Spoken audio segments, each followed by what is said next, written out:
Здорово! Это Game Shelf, передача для тех, кому по-настоящему интересны видеоигры и их история. Я помогу вам расставить по полочкам не только игры, но и игровые консоли. И начну я, пожалуй, со своей любимой NES. Чтобы раз и навсегда все поняли, что это такое, я вам сейчас все объясню.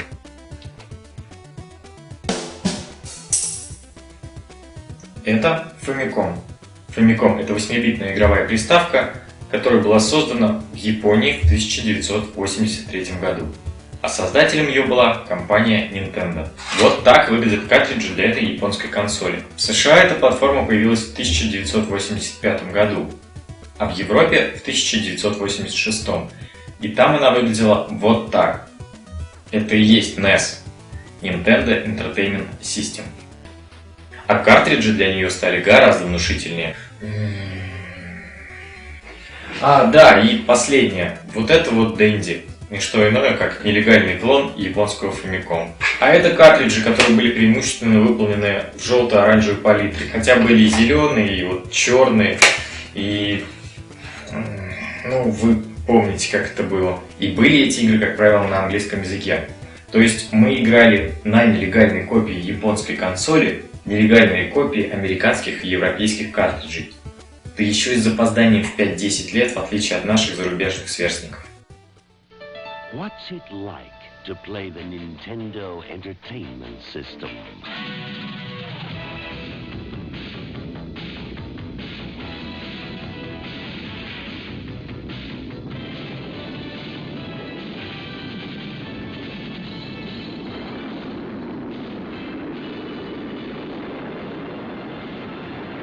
The Nintendo Entertainment System. Now.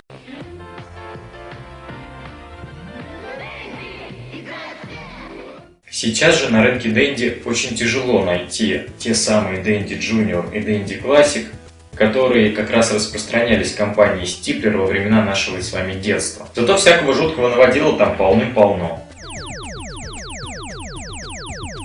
Я даже видел как-то клон бедняжки Famicom в корпусе Xbox. И ведь это не первый случай копирования продуктов Nintendo на территории бывшего СССР. Все помнят эти «Ну погоди», «Тайны океана», «Веселый повар». Только придумал их не электроника, а Nintendo. И называются они Game & Watch. Но вернемся к NES и ее модификациям. Помимо всего сказанного, имея Dendy, мы не могли оценить такие шедевры гейм-индустрии, как The Legend of Zelda, Final Fantasy, Metroid, Dragon Quest и еще десятки, сотни, тысячи игр. Издавались они у нас по разным причинам. Вот, например, некоторые из них в то время уже могли сохранять игру, для чего в картридж была встроена батарейка. Только представьте, какая сложность копирования игры возникала для пиратов. Это вам не болванку записать и полиграфию напечатать. Сколько игр мы пропустили в нашем с вами детстве? Сколько из них не выходило в России только потому, что они были сложны для копирования, только потому, что они выходили в неудобное для нашего рынка время, потому что кто-то за нас решил, что эта игра займет слишком много места на картридже, только потому, что такие 1000 в одном продадутся гораздо лучше, их нужно налепить побольше. Одно радует, сейчас, благодаря различным международным интернет-сервисам, у всех нас появилась возможность поиграть в любимые игры и неизвестные в нашей стране в то время шедевры на оригинальном железе. Только большинство из вас наверняка не будет готово отдать за это такие деньги и предпочтет эмулятор. Но я бы не советовал. Это не то же самое, поверьте мне. И чтобы не продолжать так сильно загружать ваш мозг сегодня, я выберу что-нибудь, что все вы все еще помните. Вот, например, Contra. Я понимаю, что каждый дебил, у которого есть камера, делал обзор на Контру. Но хотя бы у одного из них есть настоящий лицензионный картридж от фирмы Konami. Вот так выглядит настоящая лицензионная игра для консоли Nintendo. Картонная коробка, картридж в пластиковом кейсе, инструкция к игре с описанием управления, элементов геймплея и всего остального. Ну и в данном случае рекламные буклетики от компании Konami. Ну давайте уже перейдем и к самой игре.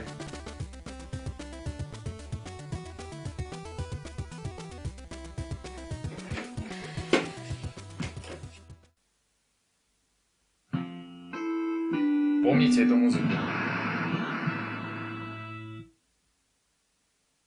Вся серия игр Contra славится своей хардкорностью, потому что пройти ее действительно очень и очень сложно.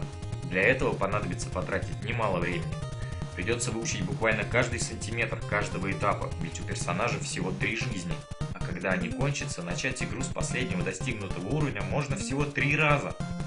Имея возможность поймать не более 3 пуль, тут нужно убивать сотни врагов. А в конце каждого уровня, как правило, сложный босс. В игре существует несколько улучшений оружия, которые прилетают в виде крылатых букв. Вот S, к примеру, это спредган. А не шотган или суперган, как вы думали, играя в детстве.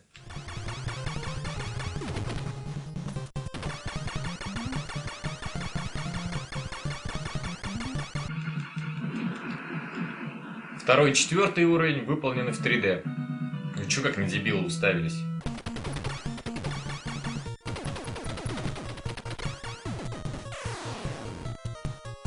На самом деле, для того времени это выглядело довольно необычно. Я был в восторге.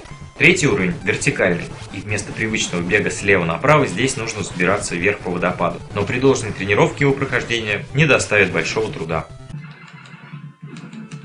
Да ладно, все и так помнят. Мне больше интересно, как вы думаете, о чем эта игра? О войне, о терроризме, об инопланетянах? Да она о войне, о терроризме и об инопланетянах.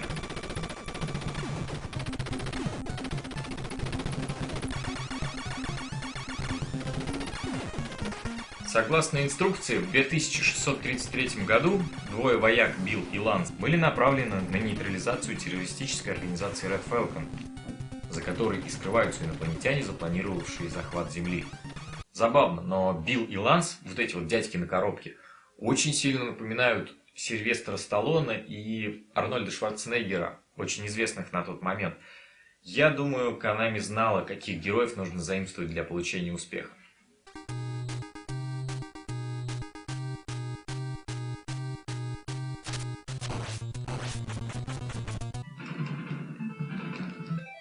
Играть в контру можно как одному, так и вдвоем, что с одной стороны легче, а с другой тяжелее. Ну, неопытный напарник наверняка будет тормозить ваше продвижение по этапу. А при этом враги в некоторых местах выбегают бесконечно. А еще он будет постоянно тратить ваши драгоценные жизни.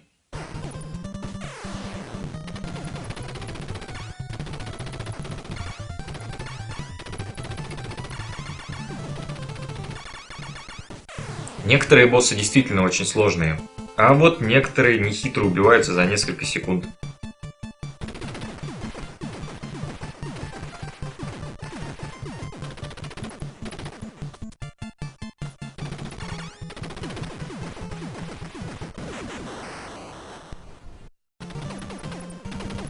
Обратите внимание на позу персонажа, когда он лежит.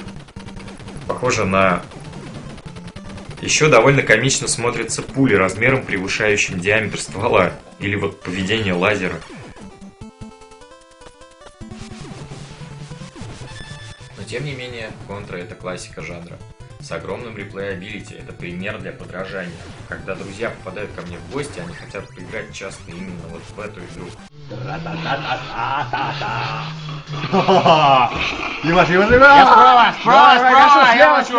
Но это еще не все, что вам нужно знать о Контре. Существует целых 3 разные версии этой самой Контры для стационарных 8-биток Nintendo. Во-первых, это американская версия, та самая, которую мы любим с детства. Во-вторых, европейская, но называлась она Probotector и вышла на 2 года позже.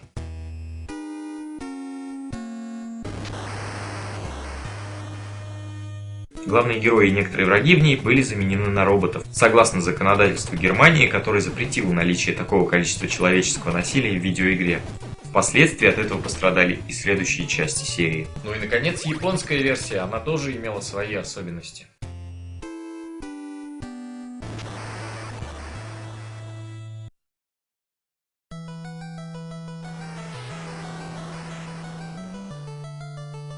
В японском картридже присутствовал дополнительный чип. Он позволял расширить графические возможности игры. Благодаря этому, например, в первом уровне пальмы не статичны, а двигаются. а на 5-м уровне вообще идет снег.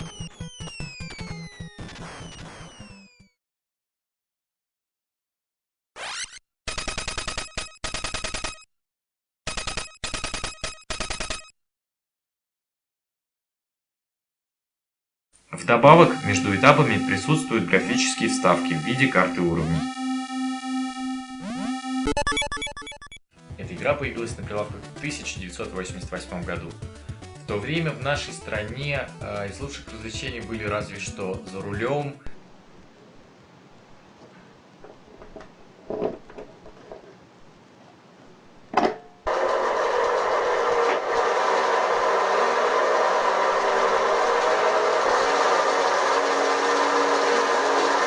или та же «Ну погоди», она же Nintendo Egg.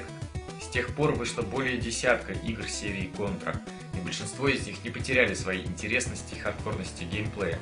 Откуда же растут корни этой серии, я расскажу вам как-нибудь в следующий раз, если, конечно же, вам будет интересно.